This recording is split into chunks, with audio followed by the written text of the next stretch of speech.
La passion du tissu, je pense que c'est ma mère d'abord qui en portait beaucoup.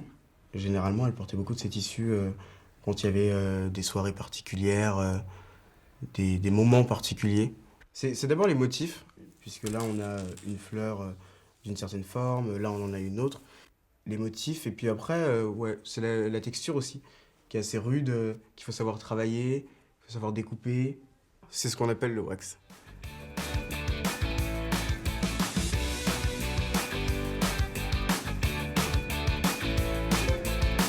Au début, mes premiers dessins étaient horribles, et puis ensuite, au fur et à mesure, bah, ça s'arrange. Mais je sais très bien que les dessins que je fais aujourd'hui, dans 20 ans, je les trouverai horribles.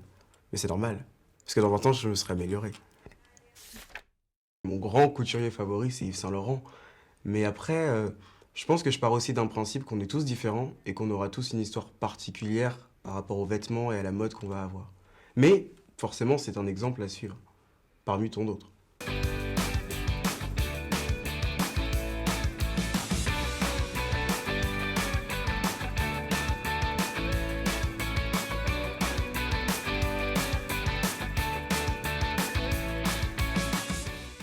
J'ai peut-être pris conscience que ça pouvait être un métier à partir de 12-13 ans, je pense, à peu près.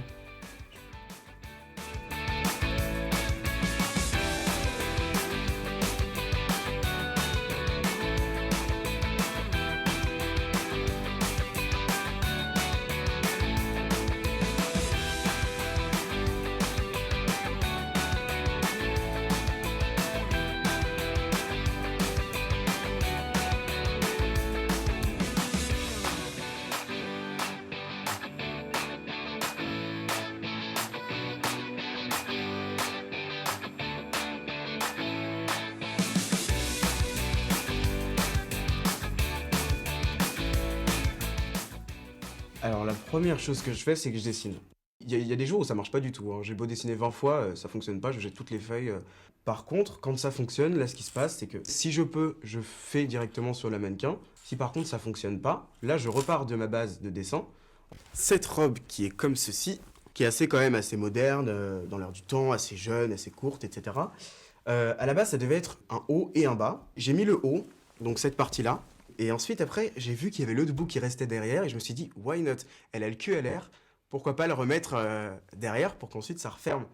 Et là, elle a marché pendant combien de temps? Je pense que je l'ai fait marcher beaucoup quand même, hein. Et j'étais assis comme ça, sur un radiateur, et je regardais.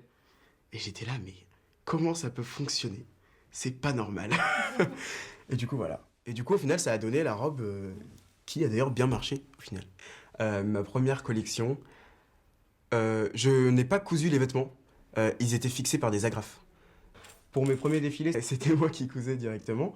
Et par contre, comment ça s'appelle, pour mon dernier défilé, c'est le beau-père à mon assistante qui a cousu, par exemple, cette jupe aussi, cette robe, et puis d'autres.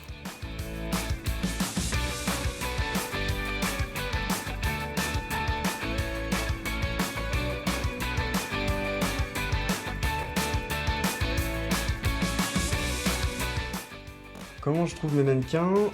Sur Instagram. Je dépose une annonce sur le compte du lycée comme quoi je cherche des filles pour défiler, etc.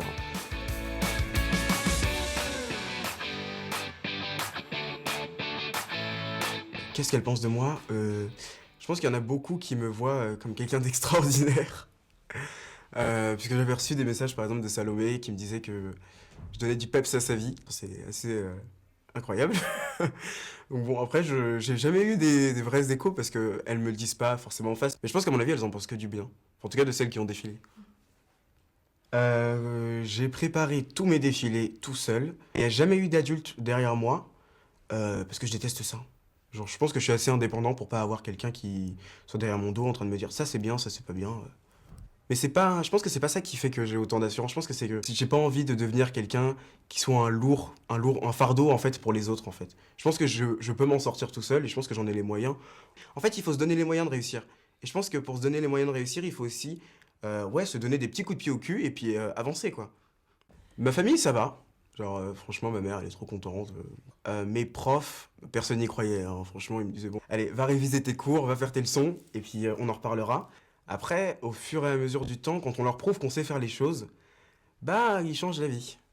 Et d'ailleurs, c'est un message de quelqu'un qui est au collège, qui me connaissait depuis le collège, qui m'a envoyé, puisque du coup, elle était au défilé. Elle m'a dit: très beau défilé, je trouve que tu as pris en maturité et en finesse. C'était de très belles pièces, continue comme ça, Abdou.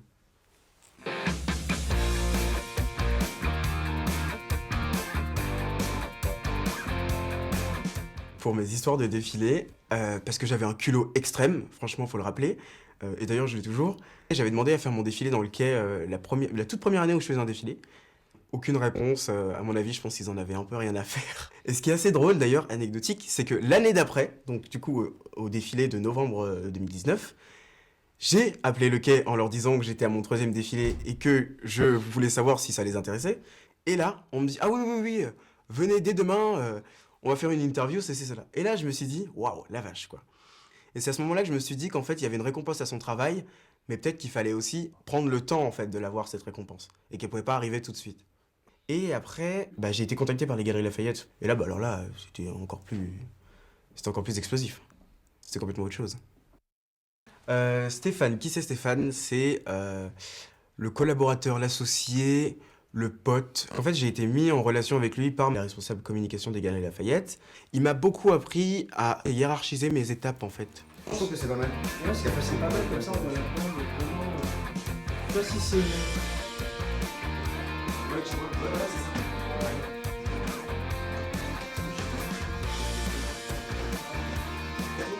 C'est au final, donner à des gens et tout. Voilà.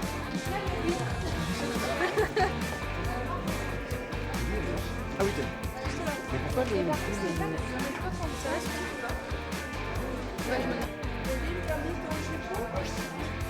je me